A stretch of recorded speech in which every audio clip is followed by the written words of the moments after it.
You're a striker down in terms of numbers with Dwight having left. Are there any concerns that you might be a little bit light there should one of them suffer an injury? I think we're in a position where if any player got injured, I think that stretches us. But I think that's normal. You can't carry too big a squad. Certainly in that position, we do have players that can cover.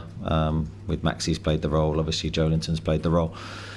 Jacob Murphy's played the role for us. So yes, it would be a concern if we got an injury in that area, but we do have players that can step up. I know you touched on transfers with Razor.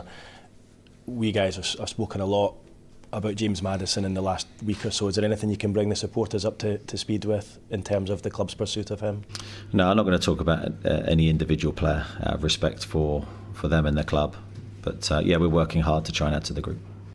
Eddie, normally at this stage of a season, I would ask a manager how rested they feel, but I know you barely rest as it is. So, more importantly, how much more settled do you feel now that the family are up here? Is it good personally and professionally? Yeah, I think a massive difference having my family close to me. So I've had a good summer in the sense of getting to know the area better, spending more time here. Yeah, I just feel ready to go, and I feel Newcastle manager now. I think it took a while to actually feel, not through anyone's reaction, just to feel settled. But yeah, really enjoying the work. Really enjoyed pre-season. It's always a great time for a coach to implement his plans and try and get the team playing as we want to. We've heard from John Joe Shelby saying he plays local hero on the way to games. Dan Burn is pretty much just the epitome of a Geordie. How many Geordie cultures have you picked up by now? Ooh, I'd be lying, I think, if I said there was any.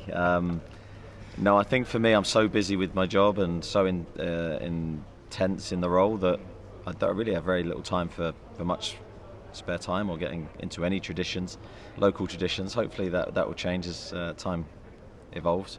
We'll ask you again in about 6 months' time anyway. Obviously, it's your first pre-season for yourself personally in 3 years. Yeah. What was that like, getting back into a pre-season sort of format? Is that right? Is that true? So, is it? Yeah, okay, yeah, maybe, yeah. My stats are normally quite wrong, though. No, you're probably right. Time goes so quickly, but yeah, I didn't feel like I'd been away from pre-seasons, if that makes sense. I really enjoyed the pre-season time, as I said earlier, the chance to coach and to lay foundations that we're going to need throughout the season. So I've enjoyed that process. Players have been excellent in their attitude and delivery of everything we've asked them to do. Games have been enjoyable. I think they've been tough, but really good games.